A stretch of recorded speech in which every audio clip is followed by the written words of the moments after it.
আসসালামু আলাইকুম, কি অবস্থা, কেমন আছেন সবাই? আজকে টোটালি ভিন্ন ধরনের একটা ভিডিও নিয়ে চলে এসেছে আপনাদের আপু আপনাদের মাঝে। তো এতক্ষণ আপনারা বুঝতে পেরেছেন আমি কিসের ভিডিও করছি। হ্যাঁ, আমি গরুর ভুঁড়ির ভিডিও করতেছি। আজকে গোটা একটা গরুর ভুঁড়ি নিয়েছি আমরা, তো সেটাই কাটিং করব এবং পরিষ্কার করব, সেটারই ভিডিও আপনাদের সাথে আমি ইনশাল্লাহ শেয়ার করব। এই যে দেখেন, আমি এখন আপনাদের দেখাচ্ছি যে ভুঁড়িটা ছোট ছোট পিস করে কাটার পরে কেমন দেখাচ্ছে সেটা আপনাদের সাথে শেয়ার করছি। আর এটাকে আমাদের এলাকায় ভুঁড়ি বলে, আপনাদের কার কার এলাকায় কি বলে অবশ্যই জানাবেন। কিছু কিছু জায়গায় এটাকে বটও বলে। তো তারপরে গরম পানি দিয়ে এটাকে পরিষ্কার করতেছি, সেটাও আমি আপনাদের সাথে ভাবলাম শেয়ার করি, যেহেতু আমরা যেভাবে পরিষ্কার করি, যেভাবে কাজ করি সেটাই শেয়ার করতেছি। আর দেখছেন, ফুটন্ত গরম পানির মধ্যে 30 সেকেন্ড থেকে 40 সেকেন্ড মতো একটু চুবাইয়ে রেখে তারপর এটাকে পরিষ্কার করলে কি দারুণ পরিষ্কার হয়, সেটা তো আপনারা নিজের চোখেই দেখতেছেন। আলাদা করে তো নিশ্চয়ই কিছু বলা লাগবে না। যেটাকে পাতলা ছিল সেটা হাত দিয়েই করতে পারছিলাম, তারপরে হচ্ছে মোটাটাকে চামচ দিয়ে করা লাগবে, এটাই স্বাভাবিক। আর এই পাশে খালা হচ্ছে বারবার গরম পানিতে দিয়ে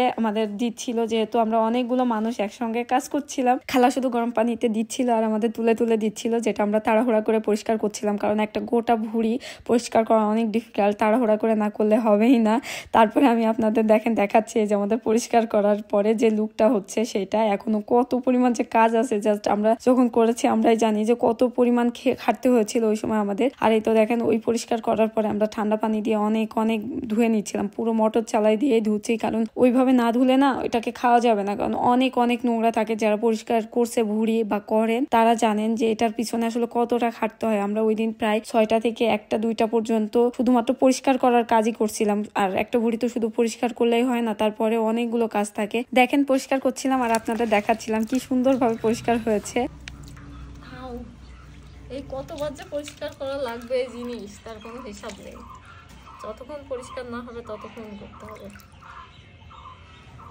মুড়ি খাওয়া তো না কষ্ট, শুধু মার জন্য বলে এত কষ্ট করতেছি, না হলে নিজের জন্য হলেও করতাম না। এখন আমি ফেসকুগুলাকে কেটে কেটে ছোট ছোট পিস পিস করে নিচ্ছিলাম। আর এই যে নাড়িগুলো ধোয়া হয়ে গেছে, আর আমি এই খাতাটাকে দেখাচ্ছিলাম। দেখেন, ছোট ছোট পকেট করা, দারুণ লাগছিল এটাকে দেখতে। আর এই জায়গাটা পরিষ্কার করতে হবে সেটাও আমি আপনাদের বলছিলাম, যে আসলে পরিষ্কার করার কোনো শেষ নেই। ভুঁড়ি নেওয়া মানে প্রচুর প্রচুর কাজ, আর পরিষ্কার না করলে তো এটা খাওয়া যাবে না, এই জন্য নিজেকে হাত দিয়ে পরিষ্কার করতে হয়। এই যে এতবার ধোয়ার পরে ফাইনালি পরিষ্কার হইলো। ভুঁড়ি খাওয়া না। দেখেন, পরিষ্কার করতে সেই 6টার সময় উঠেছি, শুরু করেছি, এখন 1টা বাজে, 1টা পর্যন্ত একইভাবে পরিষ্কার করতেছি। তারপরে না ভুঁড়ি খাওয়া, ভুঁড়ি শুধু খাইলেই হয় না, অনেক ইতিহাস থাকে পিছনে, অনেক কষ্ট থাকে। ধোয়া কমপ্লিট, এখন জাল দিতে হবে এটা। গাইজ, আমরা হচ্ছে ভুঁড়ির প্রসেসিং করছিলাম, এই যে শেষ পর্যন্ত এই পর্যায়ে আছে। আর কিছু ভুঁড়ি এই যে এখানে রাখছি, এই যে এটা কমপ্লিট হয়েছে, আর বাকিটা এখানে দিচ্ছি। আর আপনাদের ভাইয়া কি করছে দেখেন, আমাদের জন্য রান্না করছে, এই যে গোশত রান্না করছে, আর হচ্ছে খিচুড়ি রান্না করছে, তাই না?